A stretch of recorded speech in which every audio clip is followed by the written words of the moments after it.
Hai, jumpa lagi dengan saya Johan di Satu Visual Indonesia. Di video sebelumnya, saya pernah membahas sebuah produk yang lagi viral, yaitu RGB Link Mini. Ya. RGB Link Mini ini merupakan sebuah switcher, mixer video, ya, yang sangat profesional, tetapi harganya terjangkau. Ya, sehingga semua orang bisa memiliki ini dan menjadi lebih profesional dalam menggunakan Zoom, ya, menyelenggarakan webinar, live streaming lewat YouTube, lewat Facebook, dan lain-lain. Ya, terutama juga bisa dikombine menggunakan OBS, juga menggunakan vMix. Alat ini juga menjadi sebuah capture card. Jadi kita nggak perlu capture card lagi untuk sebagai hasil mixing inputnya itu kita masuk ke dalam laptop menggunakan USB 3. Jadi di vMix kita bisa terdeteksi sebagai kamera, ya. Di OBS juga bisa terdeteksi juga di Zoom, ya, sebagai sebuah kamera. Jadi sehingga apapun yang kita mixin dari beberapa angle kamera, dari PC, media player yang source-nya adalah HDMI. Selama ini kan kita menggunakan Zoom, menggunakan yang lain-lain, kita hanya terfokus pada satu kamera, ya. Nah, dengan menggunakan alat ini, kita bisa menggunakan beberapa angle kamera, juga switching dari presentasinya kita tidak perlu share screen lagi.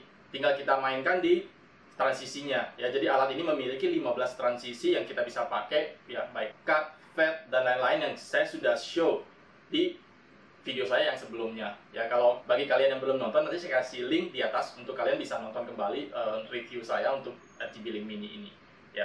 Tapi hari ini kita tidak membahas ke feature-feature apa saja yang ada di RGB Link. Di video yang sudah kemarin kita review, saya mendapatkan sebuah feedback dari teman-teman untuk yang menanyakan mengenai apakah RGB Link ini panas. Di video kali ini, saya akan coba menjelaskan mengenai itu.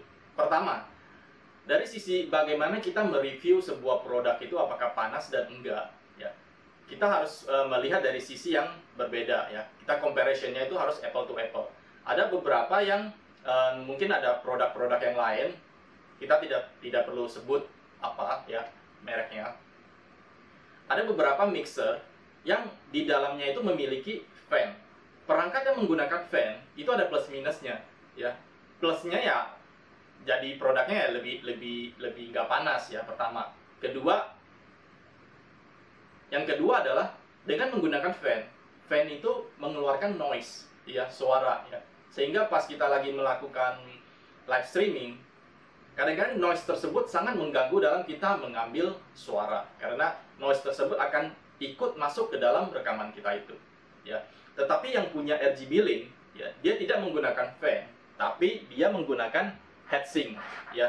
Ini saya sudah pasang RGB Link ini selama 3 jam yang lalu, ya, dan saya tetap menyalakan, ya, karena kita mau ngetes mengenai panasnya, kan. Nah, RGB Link tersebut memiliki heatsink di belakangnya, ya. Ini heatsink adalah gunanya seperti kita memasang prosesor di motherboard, ya. Itu harus atasnya prosesor itu dikasih heatsink agar dia bisa menghantar panas, ya.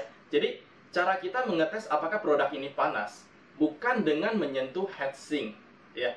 Karena heatsink ini sendiri adalah untuk mengeluarkan panas. Otomatis body ini mengeluarkan panas lewat heatsink untuk bisa dicairkan panasnya, ya. Jadi otomatis kalau kita memegang heatsink, ya udah pasti panas, ya. Jadi yang kita harus ngetes adalah permukaannya, casingnya, ya. Dari sini kita bisa melihat permukaannya itu sangat adem, ya. Ini saya udah nyalakan hampir 3 jam lebih, saya tidak pernah matikan. Dan heatsinknya itu sebenarnya juga masih so-so, nggak terlalu panas juga nih. Saya bisa masih oke gitu loh, panas-panas suam-suam kuku, ya. Jadi ya tentu kondisinya memang AC gitu, ya.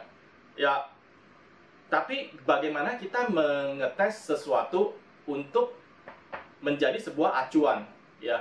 Nah, tentu saja saya tidak akan cuman menunjukkan panasnya produk ini. Tentu cara kita ngetes ini harus menggunakan alat tester yang benar, ya. Environment-nya berapa, dites berapa jam panasnya, apakah produk ini ngehang, nge-lag, atau apa, gitu kan. Itu harus benar-benar ada standar yang untuk mengetes. Kita tidak bisa mengetes begini, oh, dipegang tidak panas, atau panas, dan lain-lain. Itu kan relatif orang ya, panasnya, ya. Jadi, di sini saya sudah ada data hasil testing itu dari RGB Link langsung ya, manufacturer ya. Jadi product environment testing report ya, laporan product environment testing ya. Jadi di sini dijelaskan bahwa sudah dilakukan tes dengan derajat low temperature minus 20 ya. Kondisinya dinyalakan konstan temperatur ya. Hasilnya no anomaly found ya, berarti hasilnya tidak ada masalah ya. Ini high temperature 50 derajat Celcius dan ini high temperature 55 derajat Celcius ya. Ini ada hasil tesnya, semua menunjukkan bahwa dalam kondisi 50 sampai 55 derajat produk ini masih dites dalam kondisi 2 jam masih stabil ya. Ini hasil tesnya, ada datanya ya. Ini hasil tesnya.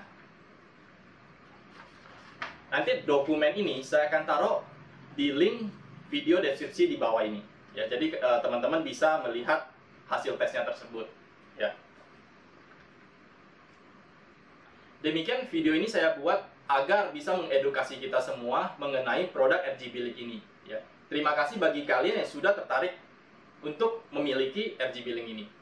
Produk RGB Link Mini ini memang sengaja dibuat agar kita semua bisa merasakan menjadi seorang profesional dalam pekerjaan kita ya, dalam memberikan informasi-informasi ke klien kita ya, dengan harga yang sangat terjangkau. Demikian video ini yang bisa saya sampaikan. Terima kasih dan salam satu visual Indonesia.